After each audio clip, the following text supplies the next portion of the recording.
Let's talk about how did this come up in your stream? How did your audience start talking about polyamory? Okay, this is okay. So there was a big drama in the VTuber world recently, where a VTuber made a post, and they were talking about how they have a husband, like they're actually married, but then they also have a boyfriend.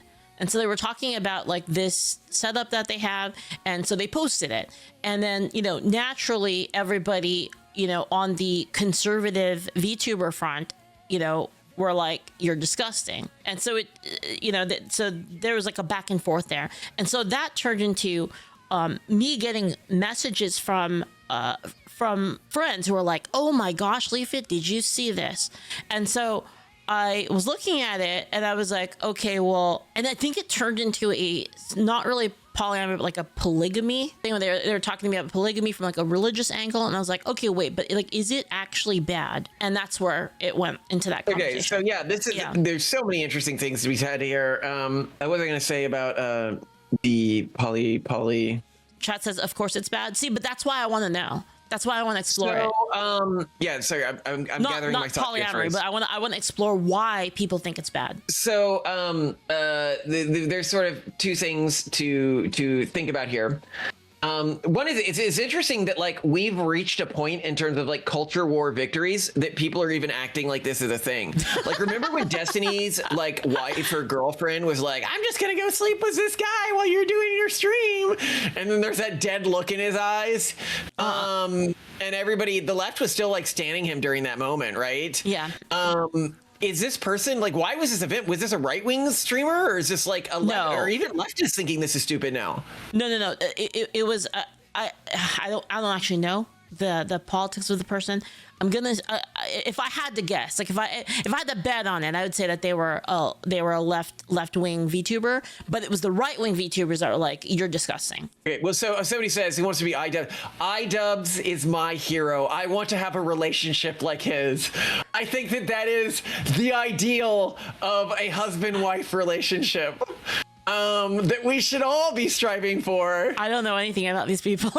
Wait, you don't know the horror of iDubbbz's life? No, I don't. No. iDubbbz's life is an existential horror beyond. His wife is constantly talking about wanting to peg him. Like, oh my God, you guys. Yeah, like you need to. iDubbbz like comes off as somebody who like he chose the woke side. He chose the Hassan side. Mm-hmm. He was part of the original like internet skeptic, wider like early internet community. And then he married this OnlyFans girl and basically destroyed his credibility and his life, and you can't even like be mad at him anymore. You're like, oh God, like I'm enough. Like I disagree with your politics, but like enough. This is not good. This is not working. And the thing is like I don't even think like the woman he's married to is trying to like actively, whatever her name is, people will say her name. Anesia is trying to be mean to him or anything. They're living by the cultural values that the left has normalized. Yeah. And she tries to support him within that cultural value system. But it just looks horrifying and sad.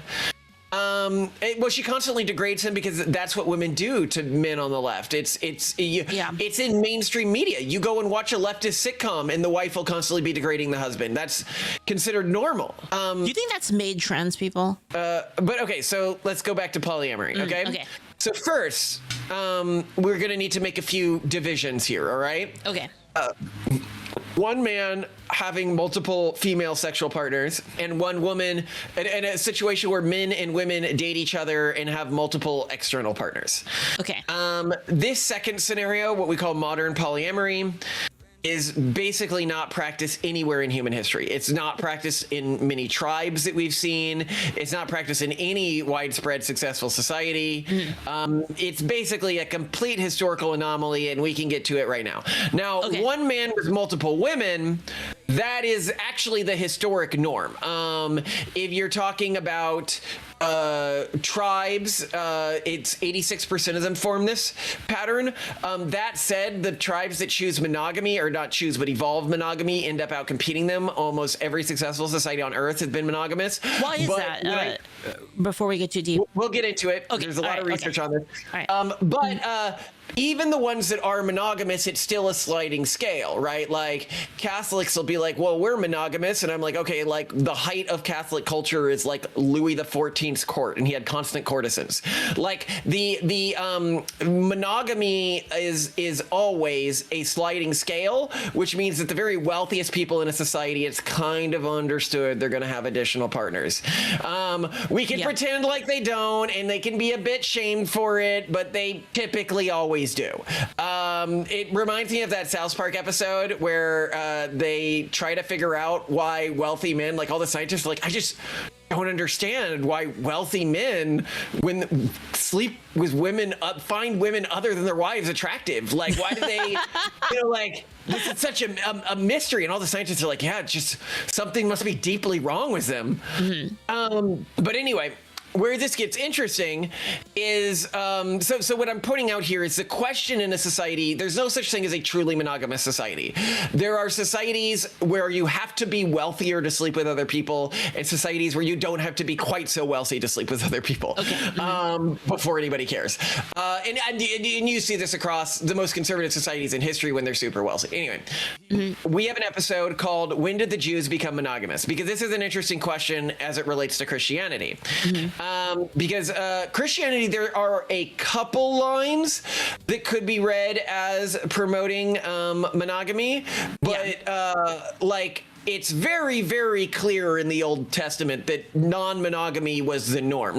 Not polyamory, but polygyny, right? Like, people had multiple wives all the fucking time. And this is where I guess this is what caused the debate. Is I was talking to a Christian friend named Celestium, and I was asking, like, where is it said that it's bad, like in the Bible, or is this like an interpretation thing, right? There's a few lines that could be read that way, and there's a few lines that could be read other ways. Well, actually, one of the places where this is the biggest problem is for Catholics.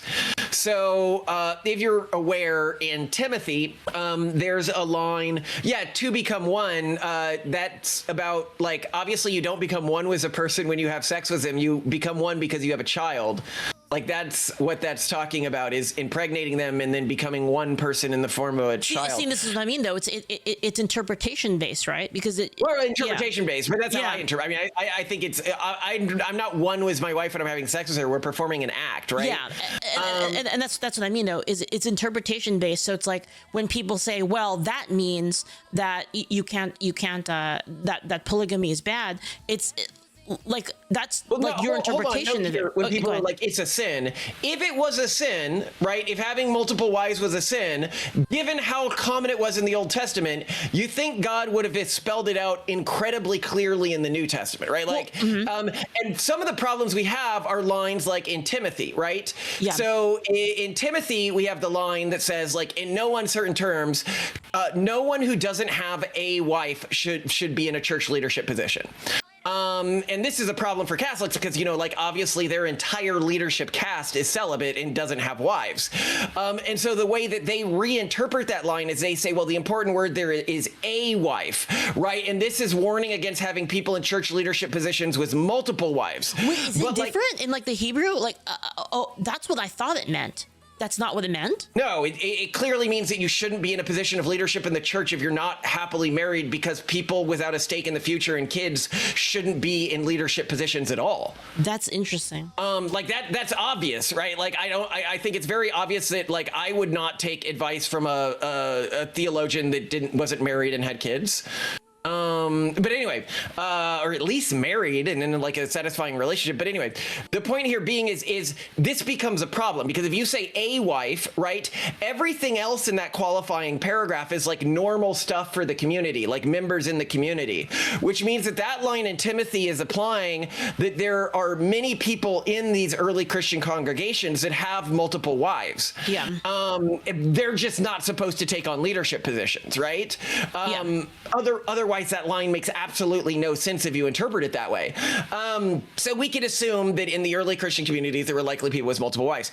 So the question is when did the norm of monogamy hit Judaism, which, you know, as it evolved into Christianity? It was really the Romans. The Romans cheated on their wives pretty frequently, like they had concubines and stuff like that, but they at least had an ideal of multiple wives. And the ideal was so strong. In our episode on like when did the Jews become monogamous, we actually argue that monogamy was already normal in Jewish communities by the time Jesus came around. And that's why Jesus doesn't preach against multiple wives, because it just wasn't common during his time period for a man to have multiple wives. So he never needed to say it. He never needed to talk about it. It never came up. It was assumed you only had one wife. Even though in the Old Testament we see people having multiple wives all the time. But that wasn't because those were also like leaders, right? Like a lot of the people in the Old Testament that had multiple, they were considered like the leaders of like the Israelites, right? Well, their leaders, historically so had, why like didn't Solomon they had like 1,000 wives. Yeah, so if it was why was that not? I guess that was my question. Is like, if that's the case, it was phased out because they were colonized by the Romans, who oppressed them and eradicated their savage ways. No, sorry, colonizers don't eradicate savagery in native populations. The Romans brought their oppressive ideas of monogamy and treating your wife well. No, what I meant though is wouldn't that have been explicitly stated as to be a sin? Because they're the leaders, right? If they were the leaders of the Israelites, then like why wouldn't that be specifically named as a sin if it were? Right, to be like, you know, those people that did it, that were the leaders, were bad. Right. Well, so he doesn't say that historically, because presumably in the communities in which it was just rare, it was only wealthy people. Roman society shamed it anyway. Somebody said like making fun of Jews being persecuted by the Romans. Jews were absolutely persecuted by the Romans. I mean, Jews did some absolutely d-bag stuff to the Romans as well. They were one of the most rebellious of the provinces. That's why they had to keep being handled. If you want to watch a good thing on Roman history, watch Unbiased History. I think that's what it's called. You've seen that, right? Please say you get. It's one of the best YouTube channels ever. I haven't. Yeah.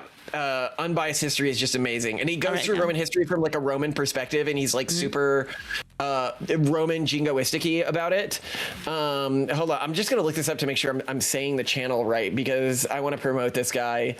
Unbiased History mentions whenever he's talking about Unbiased History of Rome. Whenever he's talking about the Jews, he always like portrays them as having like hook noses or whatever, and he's like, oh my god. and he does this for everyone else, like the Scythians. When he talks about my ancestors, like the Brits and the Celts and stuff like that, he portrays them as like the Wojak meme was like the indent in their head for like barbaric. But anyway, yeah, he's fantastic. But anyway, so they're talking about the Jews. Yes. So now to the question of, so basically my point here being, is it's not super called out in the Bible. There are interpretations, like thematic interpretations, like two become one. Like Jesus is to the father as like the wife is to her husband, or like weird, all of this stuff, right? But like in terms of like explicit call outs, we don't really have any. That said, it doesn't seem to work at a societal level very well. There's a great study called like The Question of Monogamy or something that looks at equivalent cultures in Africa, where we can see otherwise similar cultures that are monogamous and polygynous, many wives living next to each other. And what we see in the polygynous societies is that they have much higher rates of rape. They have much higher rates of cheating in business transactions. They have much higher rates of prostitution. They have much higher rates of terrorism. Just basically all societal ills are at much higher rates in these societies. That's because of men, right? Like men being locked out of reproduction. Yeah. Yeah. When a man can't reproduce, like their biology goes for broke, right? Like, Yeah. and so that's not good for society. It also lowers the number of kids a society can have. Like it reduces overall reproductive rates, which I think is surprising to people. Really? But like consider, I'll make an extreme example, which will immediately show you why it does. Okay, so suppose in a society only 50% of men get a wife, right? And a lot of those men are getting like 5 or 6 wives, right? And then 50% of men aren't getting any wives at all. Like even though those men have less money, they can still raise like 3 or 4 kids on a pretty low budget, right? But once you have like 5 or 6 wives and every one of those wives has 2 kids, you really don't care about having more kids at that point. Yeah. It leads to lower reproductive rates as well. Less people to shoulder the burden. Yeah. Yeah. And then there's the additional thing that certain groups seem genetically optimized for these kinds of relationships, whereas other groups are not. It depends on how long they've had them, right? Groups that have been monogamous for long periods in history typically, I do not think have an easy time adapting to being one of many wives. Wasn't there, didn't you talk about there being an interesting, like an interesting what's the word for it, like a factor, like a trait that was passed on that in like Mormon circles where like they like being cucked? Yeah. So Mormon circles, cucking is like really common. I mean, obviously there's a huge cucking scandal from the Mormon wives community where it turned out that they all did like cuck parties and stuff. Yeah. So the question is why is cucking more common in Mormon communities? It could be an evolved trait. Because they used to have multiple wives, that if I mean, just think about it from an evolutionary level. If you have like 4 or 5 wives and one of those wives is like really averse to the idea of sleeping with you when you're with another wife, or even it's going to cause problems for you when you're sleeping with another wife, she'd have fewer children than the women who didn't have that problem. And given that no man had multiple whatevers, there was no like evolutionary pressure for men to not be into this because it just never would have happened naturally in a historic Mormon community. And so you might have had this selected for at a higher rate, and that could explain why. Again, like none of this stuff is intrinsically negative. It's just like it's a thing, right? Like we know about this giant cucking scandal, right? Like no other religious community that I'm aware of has a cucking scandal. Like evangelical Christians have a problem with like being gay sometimes, but I've never heard of a cucking scandal in anything other than the Mormon community. Was it the idea that the trait that the wives had was passed on to even male children? Somebody said the secret life of Mormon wives is not the LDS Church. Yeah, it may not be the LDS Church, but they're descended from LDS Church members. So if anything was genetically selected for in those populations, it would exist with. Anyway, sorry, what was your question, Leaflit? I was just saying that wasn't it because the trait from the women was being passed on to even male male could be because there was nothing children, selective against it going to male offspring. Again, I like Mormons, guys. I'm not like an anti-Mormon person. I'm just trying to like call it like I see it, right? Like I have said that my community, right, if you look at the fetishes that are unusually large was in the backwoods community. You can look at like West Virginia, right? Like, oh, where does it peak in terms of fetishes? Incest and vor, right? Like very alarming stereotypes. But also like doesn't paint my people in the best light. Like, watch out, you get lost in the mountains, you'll be raped and eaten. What is the vor? How does that work? Like, what is the point of that one? Like, is there like could it just be just a thing? Well, hold on, wait. But if it's within the community, like, is it a like a mimetic trait, or is it? It wouldn't be passed down DNA because it doesn't make sense. It's probably a mix-up of signals tied to hunting in communities that are generally very aggressive. It could also be tied to wiping out local populations. As I've pointed out, the communities that integrated with local populations instead of eradicating them typically had long-term negative ramifications from this. A great example of this can be the Catholics generally when they immigrated into the New World, they integrated with the native populations, mostly through rape, but they integrated nonetheless. This is like Latin America and stuff like that. And that's why about a third of the Latin American genetic pool is native population. And if you look at the Americas, the Protestant populations, they didn't do that typically. They would just eradicate the local populations. So I guess as you were talking about, right? When did Jews remove polygamy, basically, right? As a they removed it basically about 300 years before Jesus is basically and it wasn't it was the colonizers who made them remove it, and they've done well since then, but like so they're like technically against it now. I will note here that like my take on all this, because I got married to Simone and we were like far lefties when we got married. So like by the sort of rules that like she laid out for me when I got married to her is like I'm allowed to sleep with other women if I want to, right? Like it's like a contract or like a we have a big marriage contract of okay. all of the rules and norms of the relationship. But it's just an enormous waste of time. Like I got 5 kids. Like, why would I do that? Do you know how do you know how long it takes to hit on somebody? And then you've got all of the negative externalities after that. Yeah. And what do you get out of it? Sex? Like, that's not that great. I've got a computer, guys. Like, chill the fuck out.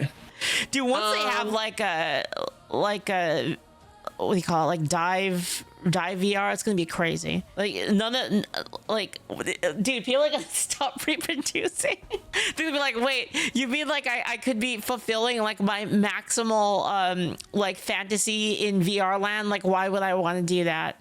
They're gonna be sleeping with their anime waifus.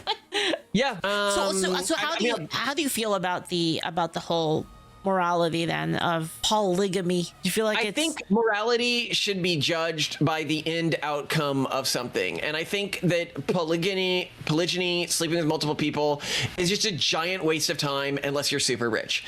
And if you're super rich, then you should have multiple stable relationships at best.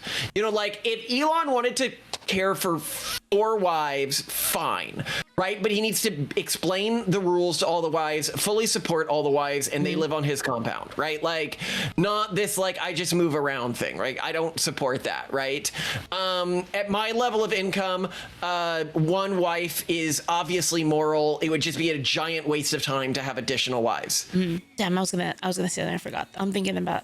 Okay, so does the morality of it change? Like, let's say in a case where we have World War III and almost all of the dudes are eradicated, then does it become moral? Obviously. Like, and this is the thing. This is why this is why the Bible doesn't go out and say you shouldn't do this, because there are obviously like fringe scenarios where it makes sense, right? Yes. So this is my question for I asked my Christian friend that. It's like, does it change then, right? Do we just die or do we allow it, right? And I think a lot of them said, no, you just die. And I was like, I don't get that. It doesn't make sense, right? Like, somebody said, so your morality changes based on your income. No, my morality doesn't change based on my income, because what's moral to me isn't having lots of wives or not having lots of wives. Yeah. It's what's the end effect of that.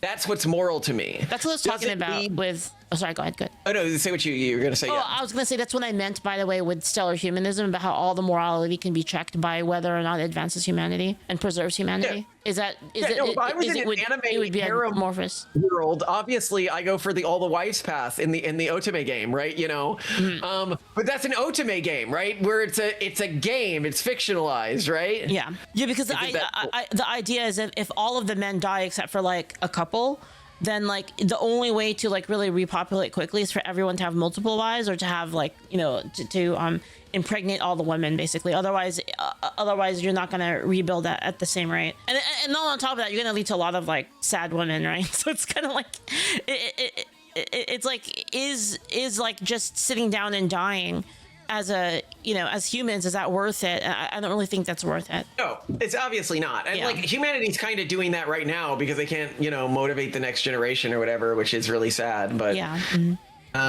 It's I think that this is so much more powerful for like my kids, right? Like when I tell my kids like don't sleep around, Like the previous generation was like, it's naughty. I'm like, it's a waste of time, right? Like that's such a better argument. You give like a practical reason. It's like why, and then it sticks more that way. Yeah, yeah, and I think for a lot of this, like the strict rules and stuff like this, they matter if you have like third world intelligence, right? Sorry, I don't mean to be too spicy here, and you just need a bunch of rules to live your life around. But like for people I think like my kids, right? They need an explanation for the rules that make sense, right?